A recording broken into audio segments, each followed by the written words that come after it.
We're going to take a quick voyage over the cognitive history of the 20th century, because during that century our minds have altered dramatically. As you all know, the cars that people drove in 1900 have altered because the roads are better and because of technology.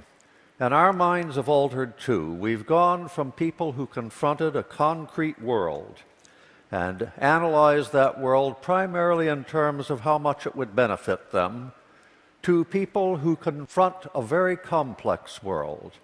And it's a world where we've had to develop new mental habits, new habits of mind. And these include things like clothing that concrete world with classification, introducing abstractions that we try to make logically consistent, and also taking the hypothetical seriously, that is, wondering about what might have been rather than what is. Now, this dramatic change was drawn to my attention through massive IQ gains over time. And these have been truly massive. That is, we don't just get a few more questions right on IQ tests. We get far more questions right on IQ tests than each succeeding generation back to the time that they were invented. Indeed, if you score the people a century ago against modern norms, they would have an average IQ of 70. If you score us against their norms, we would have an average IQ of 130. Now, this has raised all sorts of questions. Were our immediate ancestors on the verge of mental retardation? Because 70 is normally the score for mental retardation. Or are we on the verge of all being gifted, because 130 is the cutting line for giftedness? Now, I'm going to try and argue for a third alternative that's much more illuminating than either of those. And to put this into perspective, let's imagine that a Martian came down to Earth and found a ruined civilization. And this Martian was an archaeologist, and they found scores, target scores, that people had used for shooting. And first they looked at 1865, and they found that in a minute, people had only put one bullet in the bullseye. And then they found in 1898 that they'd put about 5 bullets in the bullseye in a minute. And then about 1918, they'd put 100 bullets in the bullseye. And initially, that archaeologist would be baffled. They would say, look, these tests were designed to find out how much people were steady of hand, how keen their eyesight was, whether they had control of their weapon. How could these performances have escalated to this enormous degree? Well, we now know, of course, the answer. If that Martian looked at battlefields, they would find that people had only muskets at the time of the Civil War, and that they had repeating rifles at the time of the Spanish-American War, and then they had machine guns by the time of World War I. And in other words, it was the equipment that was in the hands of the average soldier that was responsible, not greater keenness of eye or steadiness of hand. Now, what we have to imagine is the mental artillery that we have picked up over those 100 years. And I think, again, that another thinker will help us here, and that's Luria. Luria looked at people just before they entered the scientific age, and he found that these people were resistant to classifying the concrete world. They wanted to break it up into little bits that they could use.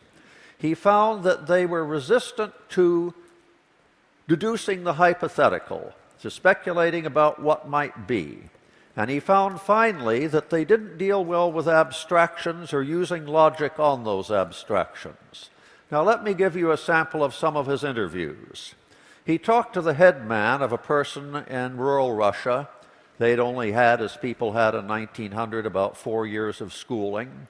And he asked that particular person, what do crows and fish have in common? And the fellow said, absolutely nothing.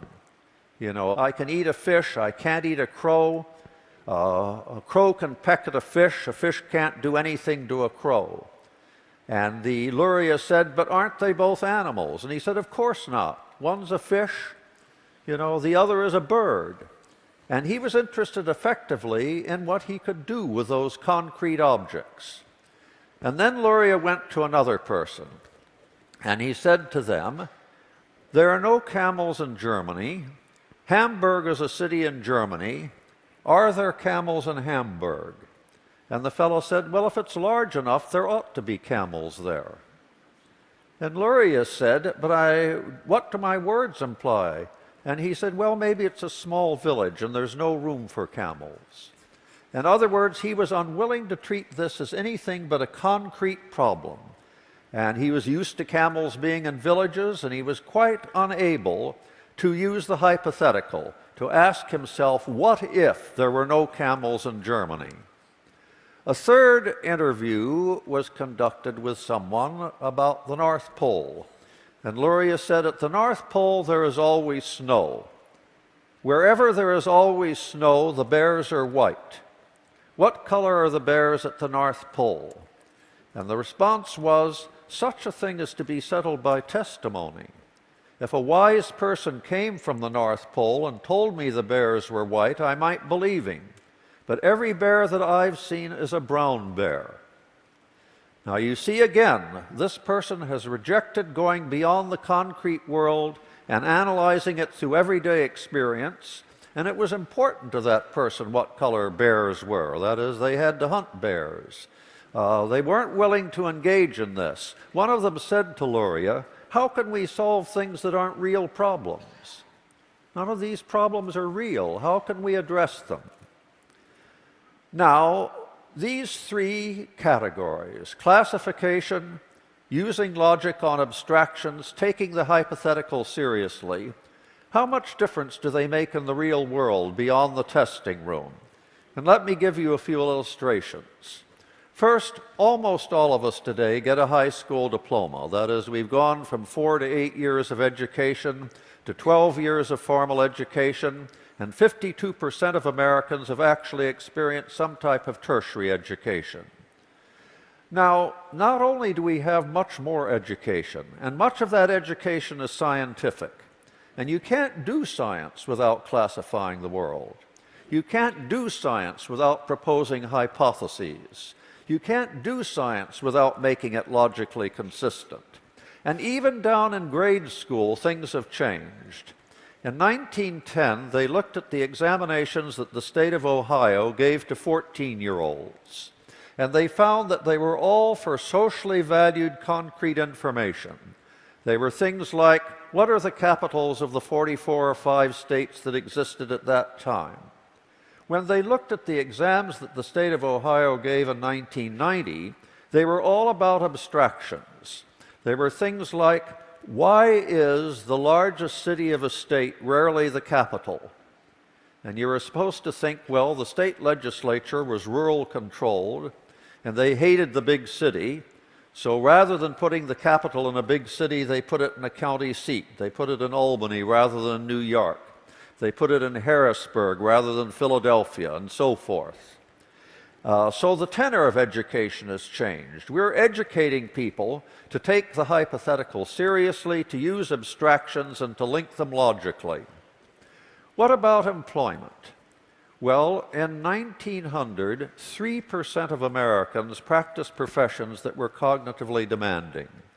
Only 3% were lawyers or doctors or teachers.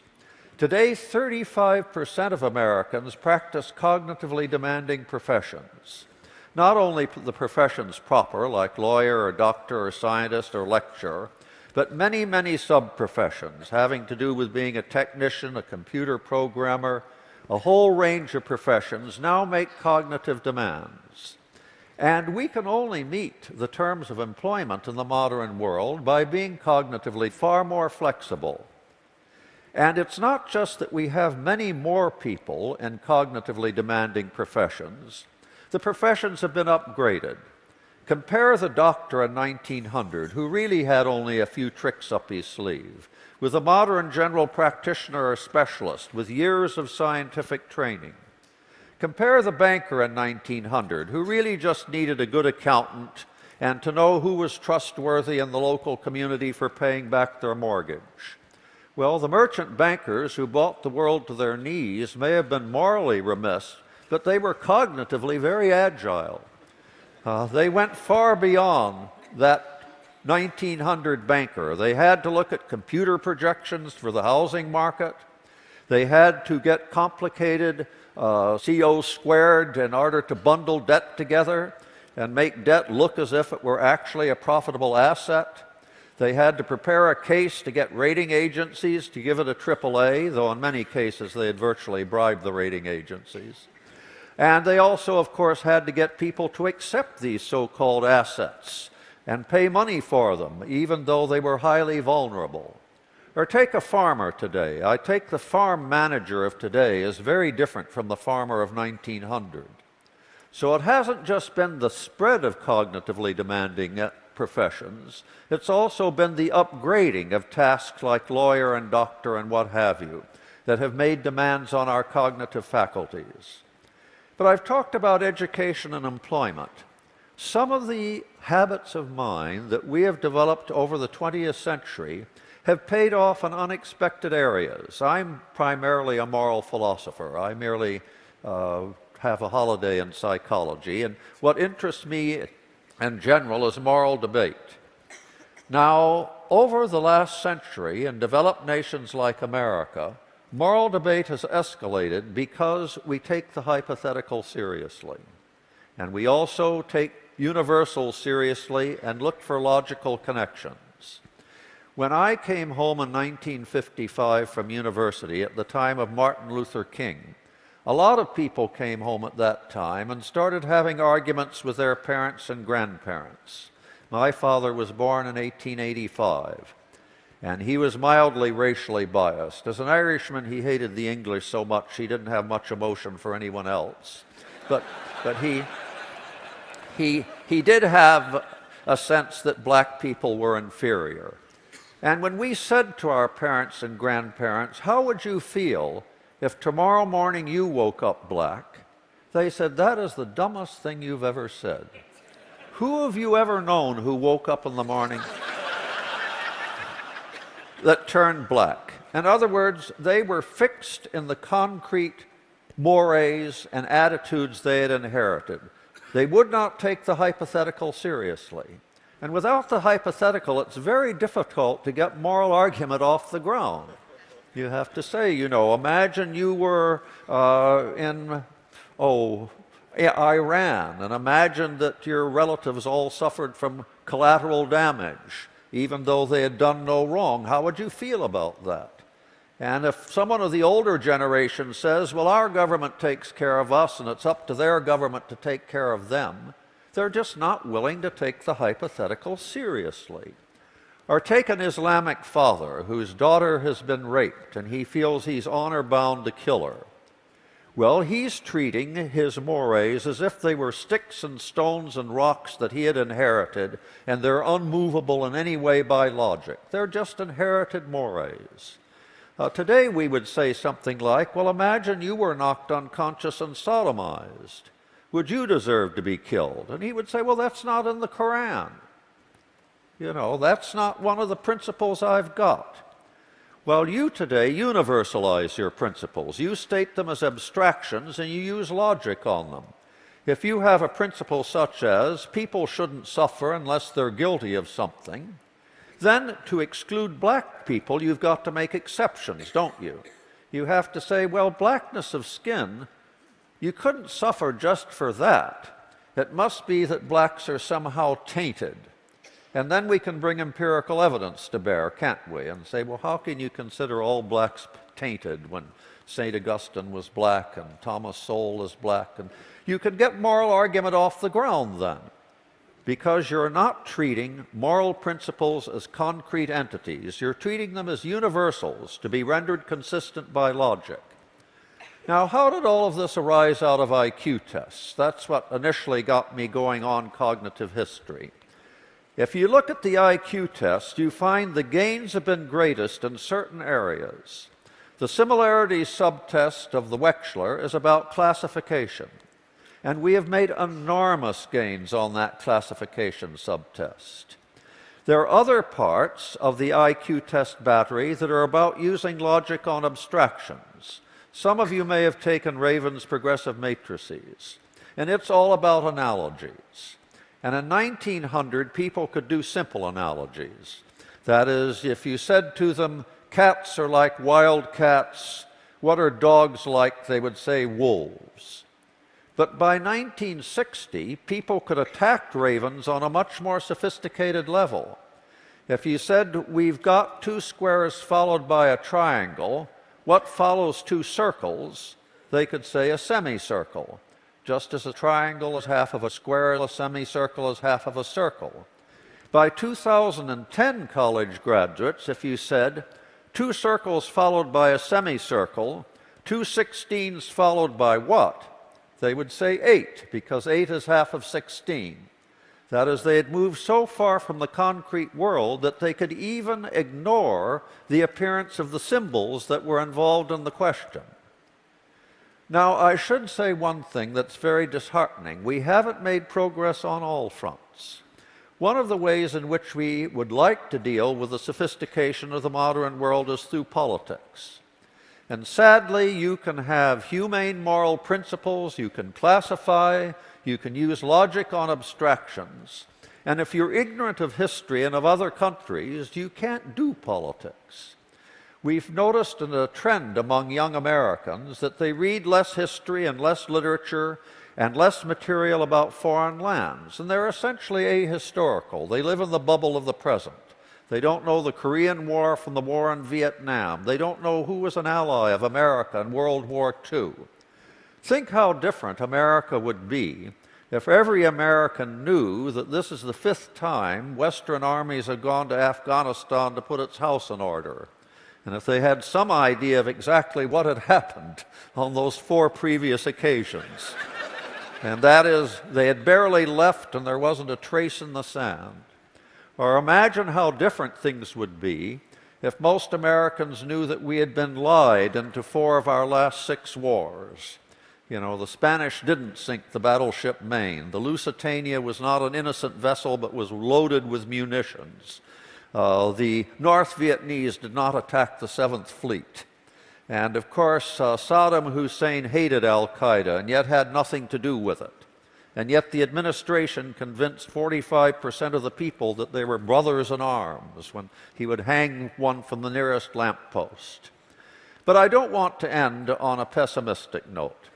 The 20th century has shown enormous cognitive reserves in ordinary people that we have now realized.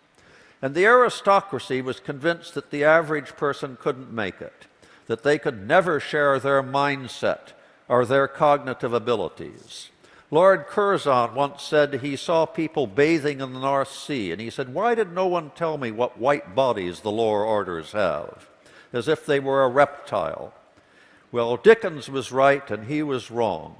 Dickens said, the Colonel's lady and Judy O'Grady are sisters underneath the skin.